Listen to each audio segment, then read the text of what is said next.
All right, so now we're getting into part two, or well, not part two, just the second video of this whole deal. And if you remember last time, we did a little summary, right? And I've compiled this on a Google Drive. I might open source this Google Drive, maybe. I don't know. We'll see.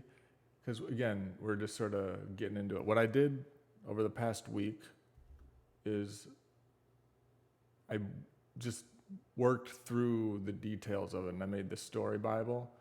Sort of, well, I took all my story notes and I fed it in to Claude and asked it to help me make like a story Bible, is what it's called. And that just sort of gets everything organized. So just like part one, core concept and world. So we got a multi-volume graphic novel series set in the 28 hours later universe. Now, remember the first movie was 28 days later. Then we had 28 weeks later. Now we have 28 years later. So they skipped months. But just the way I'm sort of working through this, I might go with 28 hours. I don't know. We'll see. I don't even really know what I want to call it. That's the other thing. I might just give it a totally unique name because we don't want to, we want to respect copyrights and all that kind of stuff. So I'll have to look into that and see what my options are because, we don't want to violate any copyrights. But if nothing else, it would just be sort of a fan fiction, picking up where 28 weeks later left off, and whatever we call that is whatever we call it. So, multi-volume graphic novel series set in the 28 hours universe, continuing from the end of the film. The narrative follows several interconnected storylines that share timestamps and cross-references, building a larger perspective on a continental outbreak. And so that's kind of what we're going at. And Alice Harris, that's the mother, right? If you remember the mother from 28 Weeks Later, that's her. Andy and Tammy, those are the children. And because at the end of 28 Weeks Later, one of the final scenes, you remember Andy, the boy, gets tackled by his father. But because he inherited the genetic trait that allows him to carry the virus asymptomatically, that's the most likely vector for how the virus spread to Europe. So that's what we're working with. Now, to avoid, I don't know. Do we care about spoilers? I mean, if you care about spoilers, you probably shouldn't watch these videos because I've never been offended by spoilers. That's just me. Like, some people have a very strong emotional reaction to spoilers. I don't know. If you're worried about that, I make no guarantees. There may be spoilers. I'm just going to speak freely, and that's how we're going to roll. So I got these documents here. And then also I have scenes. No, part 3. Oh, right. Part 3, part 2, and part 1. So part 1 is pretty much fully fleshed out. It's not fully written. It's what I did this past week. Because I got to, the work that I do, my actual day job, there are little breaks in the sort of ebb and flow of like my work and what I do where I have time to like take notes and jot notes. So just all things considered, the day job that I have is actually pretty conducive to writing because you do have little ebbs and flows in the day-to-day work cycle where you can take notes and just sort of think about things. So that's cool. Because I was able to get all this sorted out. All 13 seasons. And this is pretty much a complete part. I fed all this into AI and I asked it, how many pages would this approximately be given the format that I'm going for? And it said about 80 to 100. So the first book is already, it's not written, it's not ready to go, right? Like we have the London firebombing detection. This is the format, right? Sort of a graphic novel format. But there's going to be a left page and a right page. The left page will be sort of long form exposition. That's yet to be written, so I'm going to work on that. Um, yeah, but I want to just see, because what I've been doing is I'll take what I've got and I'll just feed it into an AI just to see, like, what are your thoughts on this? So let's just see. And people might have concerns. Oh, you're just giving it all to AI. I'm like, bro, I'm storing this on a Google Drive. It's already in AI, you know? Hey, you're not going to get away from AI. It's just not going to happen. I guess you could go be Amish, right? You could go join up with the Amish. Then you could probably get away from AI. But if you choose to remain in society using internet and any sort of computer with a screen, you know, because there won't really be AI in calculators or, you know, some things, but you're not going to escape it, so you might as well just run with it. Anyway, Grok, I didn't really work with Grok much. I've been working mostly with Gemini and Google. I don't use ChatGPT just because it's consistently disappointed me, but I found Google and Claude to be very good. And I also really like Perplexity. So,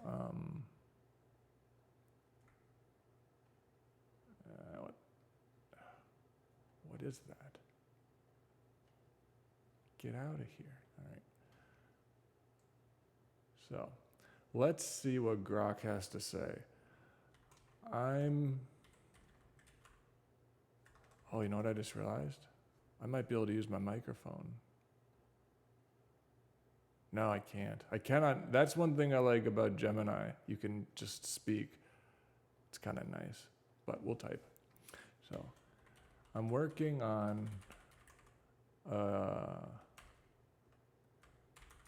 graphic novel hybrid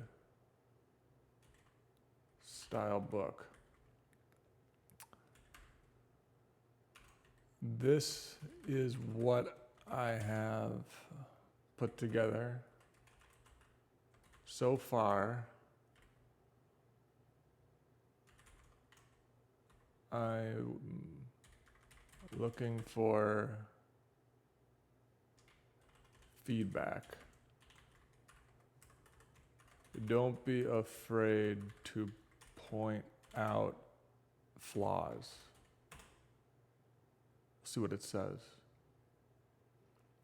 Because this is one thing I've done a lot is I'll work on something and then I'll feed it to the AI and I'll be like, basically prompt it to give me feedback. And that's been really helpful. It's worked really well. Like if you are a writer, I'll tell you, I do recommend it because just having feedback has really helped. So, you know, if you work at a publishing company and you are an editor, maybe if you're like the managing editor or, you know, like the top dog, you're probably fine. But if you're like a lower level junior editor, ooh, that's sort of, your job might be in risk. You might be. Sorry, like that's my honest assessment. So let's just see. Because this is what an editor used to do.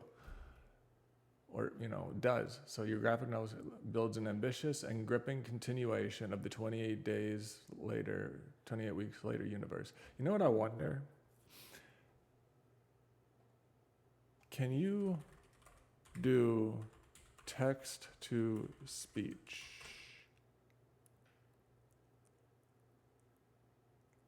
I wonder, because I'd rather listen to it. Like what? Give me a list of free options.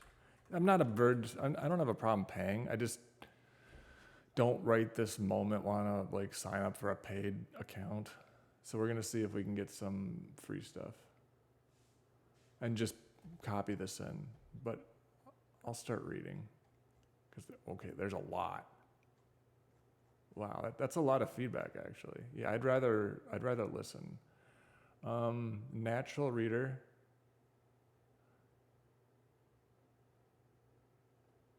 Natural reader.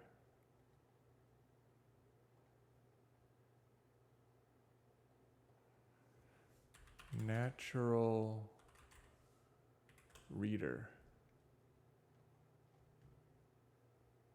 What do we got here?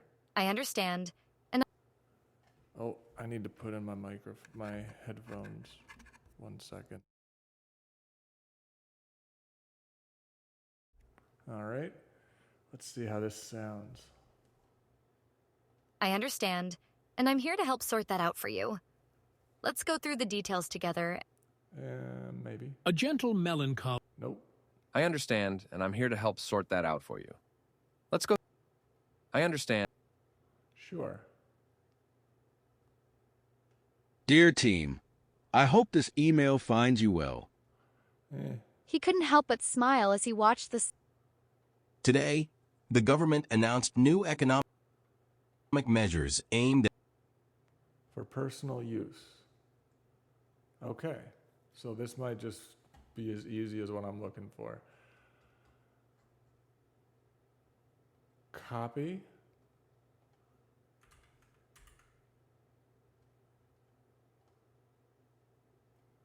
your graphic novel series, 28 Hours Later, builds an ambitious and gripping continuation of the 28 Days Later, 28 Weeks Later universe, with a well-developed world, compelling characters, and a unique hybrid format. Below, I'll provide detailed feedback, including strengths, potential flaws, and suggestions for improvement, organized by key aspects of your project.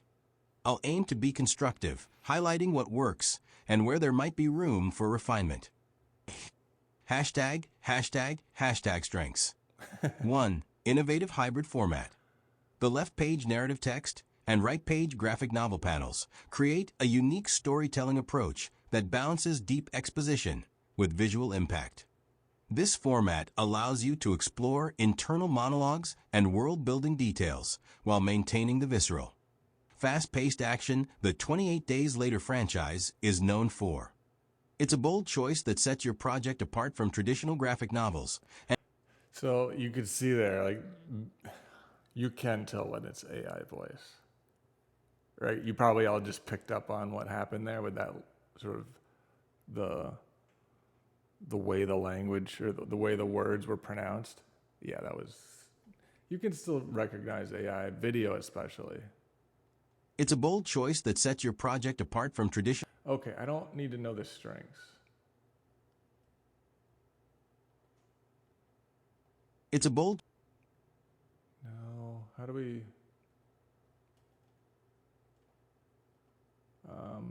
tell it to start here? Maybe I just delete it.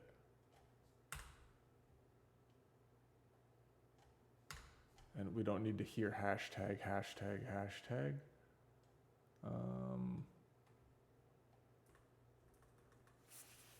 Final thoughts.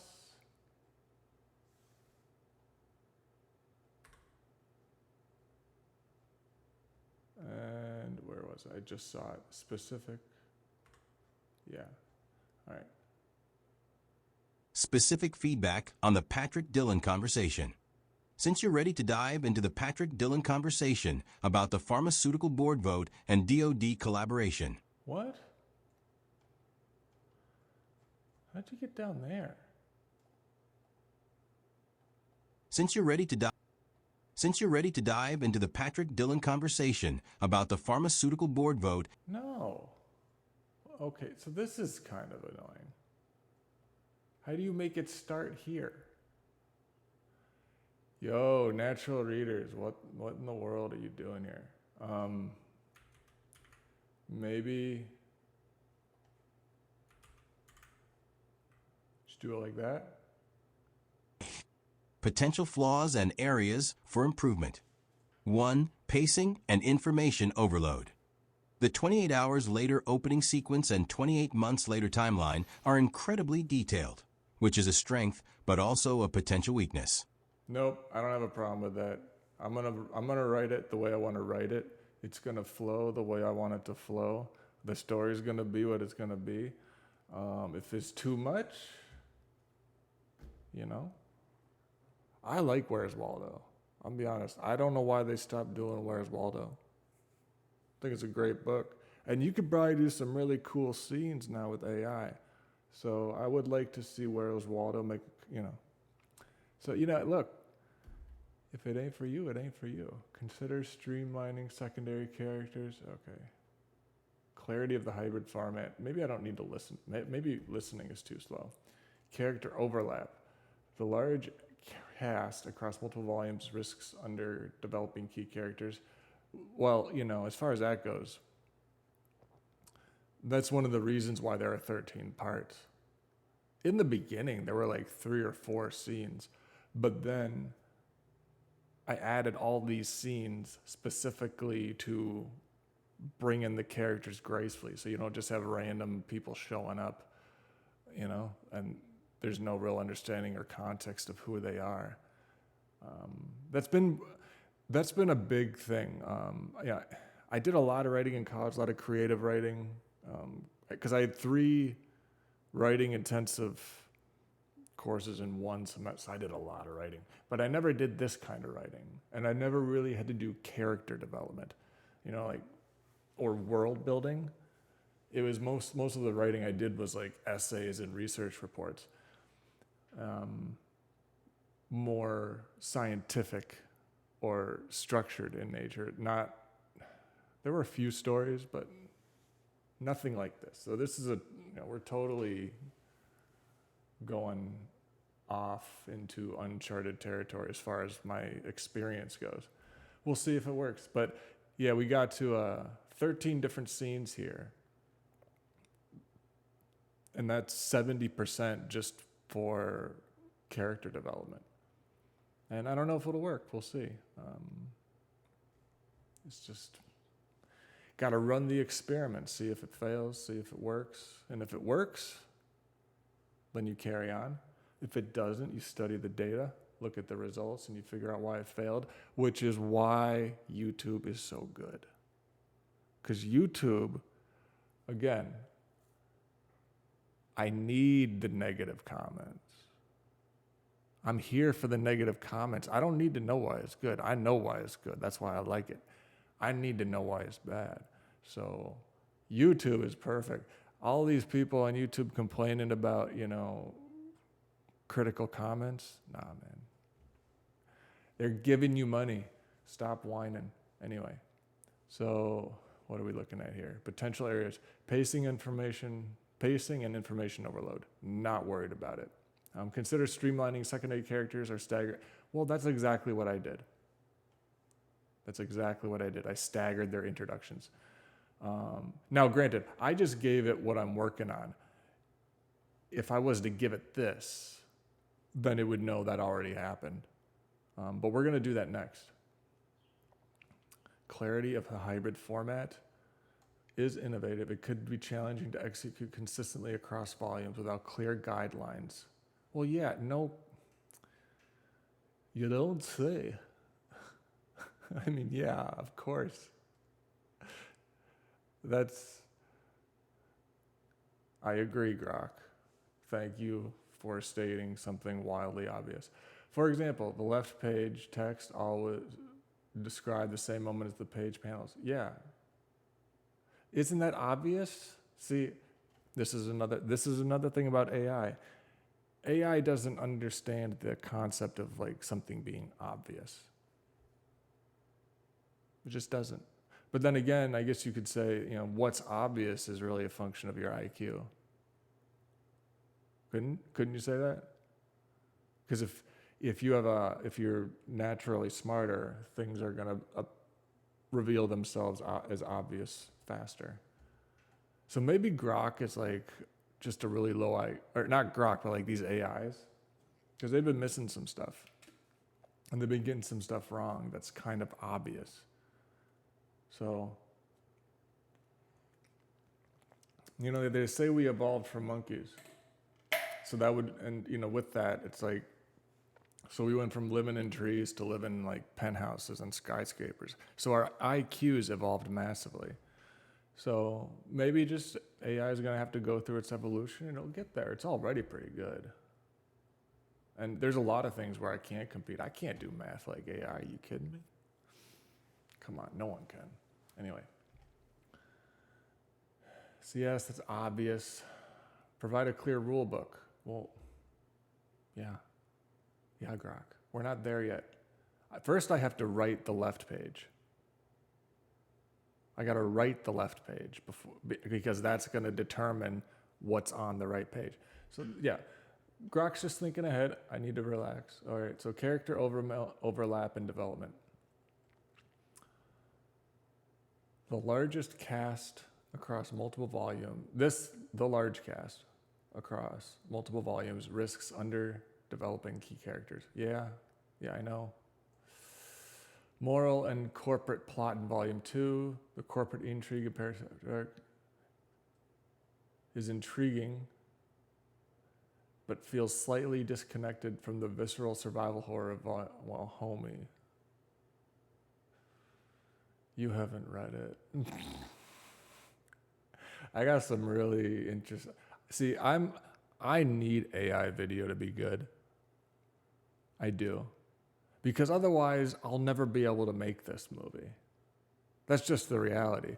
You know how much money it costs to make one of these movies?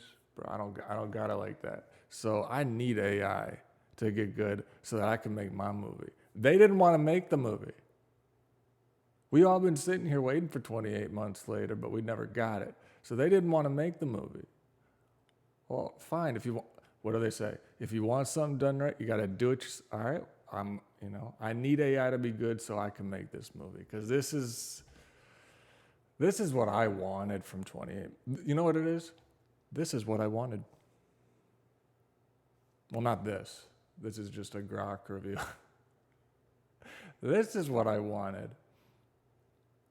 And we're going to go through it. And, I can't make a movie, but I can make a graphic novel. So we're going to do it. Danny Boyle, you left so much money. See, here's the thing. If Danny Boyle would have done something like, obviously, he's not going to use my story because it's my story. But, if he did something like this, man, I probably would have gone to see that movie like 2 or 3 weeks in a row. Straight up. I would probably, because I remember, I think I saw Tenet in the theater at least twice. What else? Batman. Remember the Dark Knight? The second one with the Joker. I can't remember if that's the Dark Knight Rises or just the Dark Knight. I don't remember how they're named exactly. I know it's Batman Begins. And then you have maybe it's just the Dark Knight and then the Dark Knight Rises. I think I saw Dark Knight Rises I know I saw it at least 3 times. Matrix multiple times. So, and that's very rare. I just watched F1. I might go watch F1 again. I really thought that was really good. Just a feel-good movie. You don't get a lot of that anymore. Just a movie that you leave like you really enjoyed yourself, and that was money and time well spent. Very good production. Very impressed. I might go see that again. This movie I would probably watch like 3 or 4 times if it was done the way I have it in my head. So, at least 3 for sure.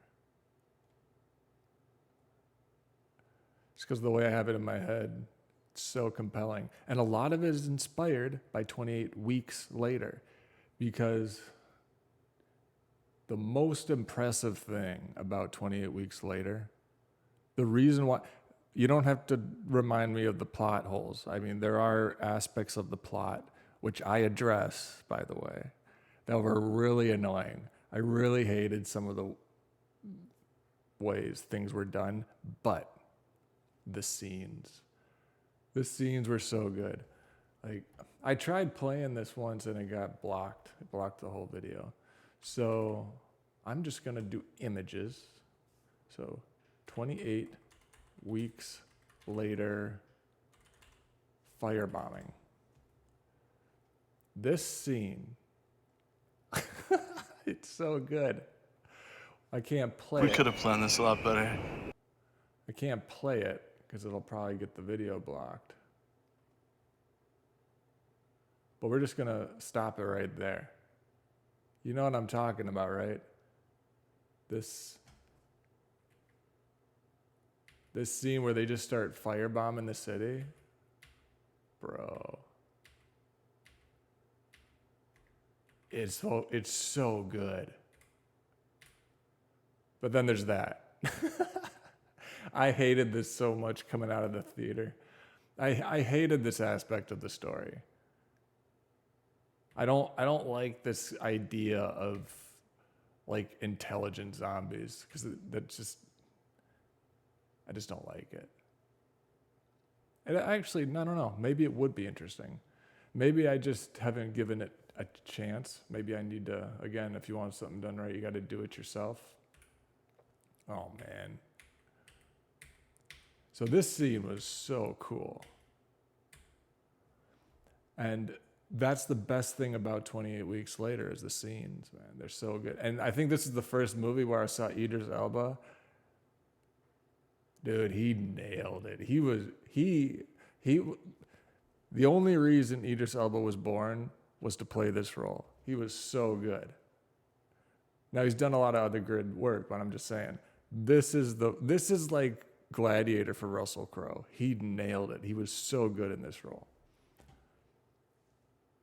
Anyway, so it was the scenes. It was the scenes from 28 Weeks Later. And I haven't seen 28 Days Later in a while, but I think there it was more the story and also the music.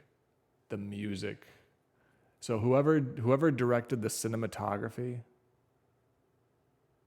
absolutely, masterpiece. So anyway, it's ambitious. Geopolitical timeline. All right, moral and plot volume. Yeah, so now it's getting into the other aspects of it. Character overlap and development. Covered that. Geopolitical timeline overreach. Because again, the moral and corporate plot feels slightly disconnected. Yeah, well, give me time. We haven't even begun. There will be, But again, the other thing there is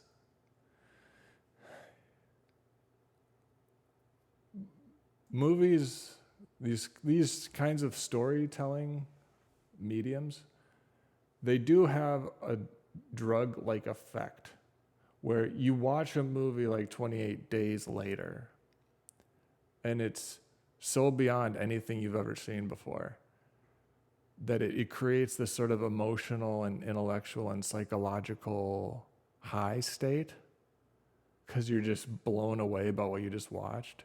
And then gradually you come down. And there is sort of like with a drug, you always are trying to get back to that same high. So you can't control it. You just naturally, psychologically construct these massive expectations for the sequel. But if you talk to any, heroin addict, they will tell you that it was never as good as the first high. I don't have any experience with heroin, but I've heard that repeatedly. So I take it to be true. Although I did have bilateral hip surgery and they gave me OxyContin, which if I'm told that's basically synthetic heroin. So maybe I have tried heroin. I don't know. Just depends on how you think about it. Never did like needle stuff though. That's just, no, we're not. I think needles are the event horizon of drug use. They really are. Like, once you bring a needle into the situation, You've crossed the event horizon. You are now in a new state of existence, and you'll never go back. You'll never be, the world that you lived in is over. And you've sort of like it's sort of like the moment the needle hits your skin, you metaphysically shift to a parallel timeline that's completely different. That's just kind of the way I think about it. Anyway, that was a bit off topic, but anyway. The 20 months timeline is ambitious. Wait, did I cover all this? Shorten the 30-day timeline to a week or less to maintain urgency, framing the board vote as an immediate threat. To a week or less to maintain urgency. Yeah, that's an interesting point. I'm just thinking about the story because later on in the story there is this issue where the private military contractors start running ops in like Paris, for example, because you got to think about that situation. Not everybody's going to be able to get out. Right? You can't move that many people out of a city that fast. So that's why the situation is so dire, because it's not a lack of desire. It's not a lack of intelligence. It's just the way physics, the way our current transportation technology works. We're basically restricted to vehicles rolling on the ground. Okay. Well, given that paradigm, you just can't move that many people out of the city fast enough to deal with a situation like this. The only reason they could firebomb London in 28 weeks later, the only reason they could do that is because everyone was already dead. Right? Now, the few people that had resettled, yeah, they would also die, but in all likelihood, it's only a matter of time before the virus gets them. So it's like in that situation, anyone there is dead already. But in a situation like this, where you hit mainland Europe, and a city like Paris, because I looked it up, and it's about, in the total metro area, right? Like central Paris, it's not that many. I think it was 1 or 2 million, but might have even been less. But in the broader metro Paris area, if I remember correctly, the number was 11 million. So 11 million people, that's much bigger than a little resettlement colony like what they had in London. You're not going to firebomb that many people. You're going to at least hope that they can survive long enough that we can, deal with it, right? Because I think in a situation like that, if you were in the sewers, it would really depend on your ability to form an effective barricade. Because, what you see in other movies is sewers, they have these really strong steel doors. That probably would be sufficient. Right? In a situation like this, if you just have good solid doors and windows, that's kind of what you need. So if you were in this type of situation and you had good solid doors and windows, like maybe you're at a bank or an embassy or, a police station, whatever. Because they have good solid doors and windows, they'd probably be all right. If they are smart enough, or, if they have enough warning to get it all sealed up. Because the infected, they don't, they're not superhuman. They can't punch through steel. So that's kind of how I'm thinking about it. Anyway, we are, to a week or less. So you would have a lot of people trapped in London, whether they're hiding in the sewers or, they're sort of like, if you remember 28 days later, the father and daughter, they were up in that apartment building and all they had done really is barricaded the stairs. Now the infected did get through, but because of the stairwell, it created an effective choke point And they also had the advantage of, elevated position, which gives them a physical advantage because they have the better leverage. It's easier to hit someone downstairs than it is to push your way upstairs through someone that's hitting you. So you would have a lot of survivors that are holed up and just, they've barricaded themselves somewhere. Like a pharmacy would be another example because they're naturally kind of constructed as safe rooms because of drug addicts, right? So if you're and pharmacies would actually be really good, a good place to be, because pharmacies are usually connected to like another kind of store that has food. So you have, grab some when you go in, but then it's like if you need food or something, or paper towels or water, be another one, right? Like Walgreens, they got bottled water. So if in a zombie apocalypse type situation, being like a Walgreens pharmacist, that's you're set. You got everything you need. Or, being like a Target pharmacist or Walmart.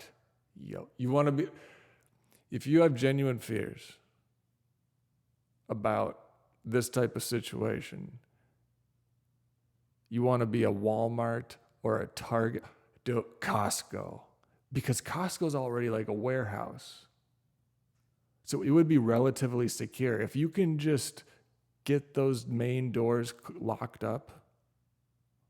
So if you're working at Costco and this starts going down, get the main doors locked up. Close all the doors and lock them. Then you're good.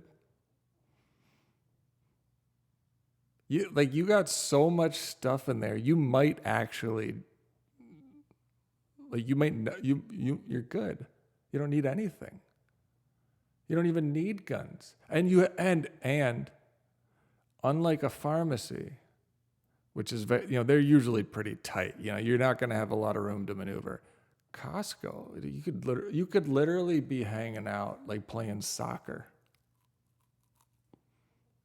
having a barbecue. So,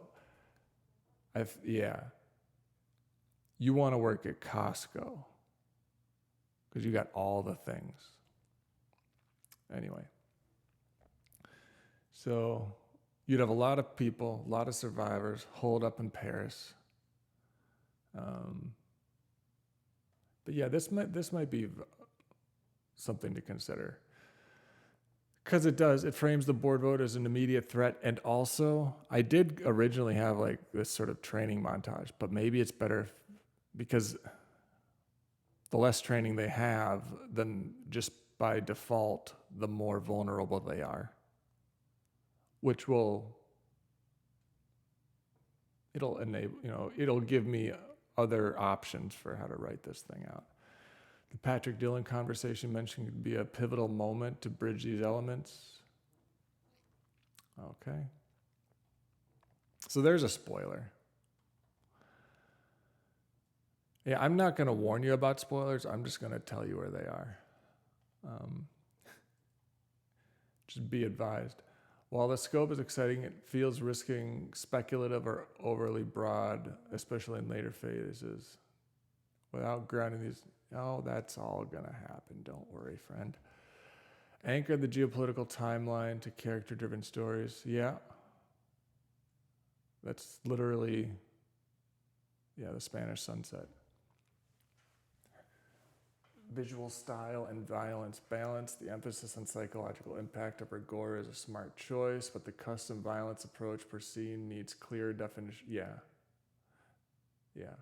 That's one of the primary focuses for everything, is because you have to get those tactical scenes right.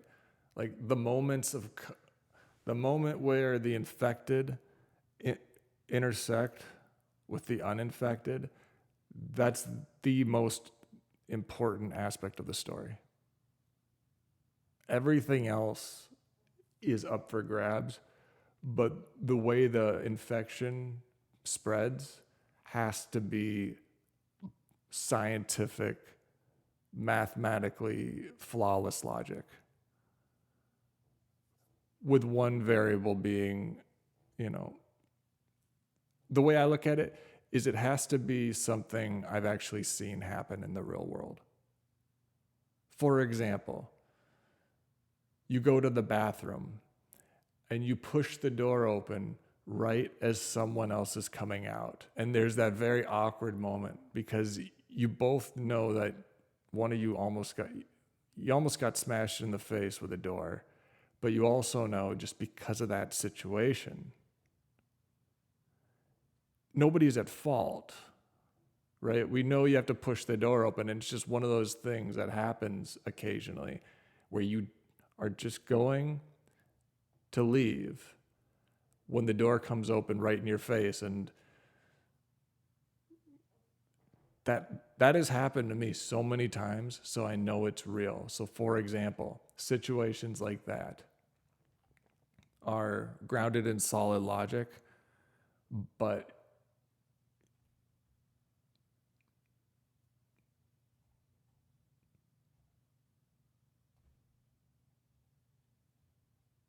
specific feedback on the Patrick Dillon conversation. Just want to make sure I didn't miss anything.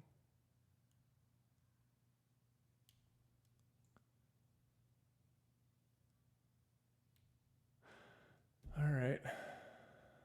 What do we got down here? Specific feedback on the Patrick Dillon conversation, volume 2.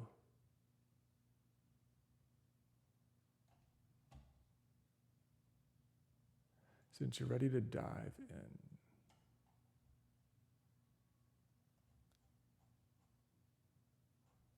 Yeah, so there's a lot here. Anyway. That's one thing. It's like, do I really want to read all this? I don't know. Maybe not right now. I think we covered enough. So I'm going to leave it there. I'll probably work through it this week. And yeah, I'll come back to that. So with all that in mind,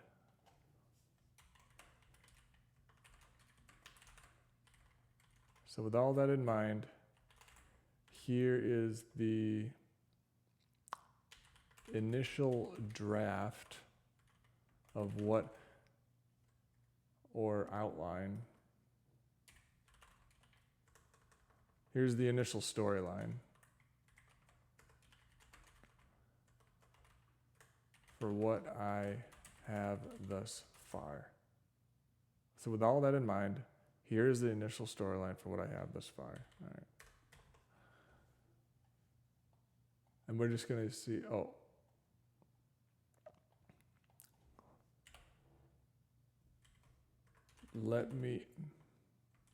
not going to worry about it. Let me know which of these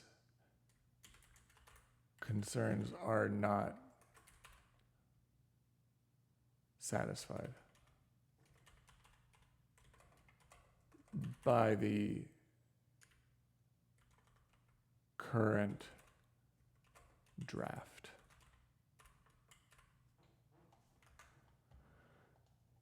All right. Scenes part 1. Let's see what it says.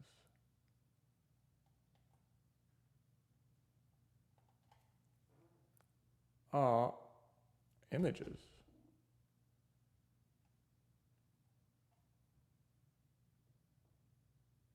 Oh, damn, all right. Well, that's actually one of the more expensive things about this. So yeah, they can't just let you do it for free. I'm already paying for Google. I just wanted to see if Grok would be different, just to get a little bit of a comparison. Because I've gotten very different results with with Claude. Google has the context window for Google is literally 10 times that of Claude. So Claude does seem to get confused faster, but then again, it's a trade-off because it gets confused faster, but the quality of the output before the confusion is better. And that's not to say Gemini wasn't good. I'm not saying that. I already got Gemini's opinion on this. I don't really need Natural Reader anymore. So, yeah, I mean, if that's as far as we can go, we'll probably just cut it there. So, I got to think about this. I got to work through it. It's like you have the London firebombing detection. Again, really trying to focus on logic. The main thing, like, I need it to make sense, like scientifically and logically. Otherwise, I'm not going to enjoy it as much. The more sound the logic is, the more fun I have, because there are, it's like you kind of get immersed in the world and you're just sort of getting carried on this story, journey through the story. You could sort of imagine it's like each point where the logic is off, it just kind of smashes the boat. And it shakes you out of it. It breaks the immersion. So I want to have as much fun as possible. So that's why I need to, because the more sound the logic is, the more fun you can have with the violence, basically. Maybe that's what it is. The amount of fun you can have with the violence is directly proportional to the logic of the storyline. That's kind of the way I think about it. We'll see if that's true. But I've been having fun with it. I've been having a lot of fun with it. So working on this has been one of the most fun things I've done in a long time. So anyway, maybe I'll sign up. I don't know if I'm going to sign up for Grok. Maybe I'll take a month off of Claude. Because I've been using Claude mainly for coding stuff, like bash scripting, shell scripts. And just doing like some boilerplate foundation setup before I get to the actual business logic. And yeah, it's really good for code. But right now, the code that I was writing is kind of written. I don't really need AI for code anymore. I'm kind of good on that for a while. I'm going into a more creative season. And kind of done writing code for now. Gonna focus more on this, get this fleshed out. I think I can do one of these scenes a week. Probably. I think I can do one of these scenes a week, maybe two. So 13 weeks is about 4 months, I think. So that's what we'll work on. So next video, I'm just going to get into this. I'm going to work through it. I don't know, I might not. But then again, what did I say about spoilers? I don't care about spoilers. If you care about spoilers, you don't want to watch the next video, because I'm just going to literally work through this storyline. And I also think this might be necessary now. Think about it. You think about the way people are. People are going to, we're going to go into this sort of cultural phenomenon where nobody thinks anything is actually made by people anymore. Everything's going to be accused of being AI. And so, at least in this situation, the way I'm thinking about it is, if for some reason, some way, somehow, there was to arise a court battle of some kind, and the issue in question is whether or not I actually wrote it, well, then I'll have a video record of it and the whole thought process, and that's what gives you ownership over it. So if you don't want spoilers, don't be here, be elsewhere. Because if you watch all these videos, you're going to know everything that happens and why it happens that way. Yeah, just something to think about, because I hate it when people cry about spoilers. And Just fair warning. That's how we're going to run it. So I'm going to leave it there and see you next one.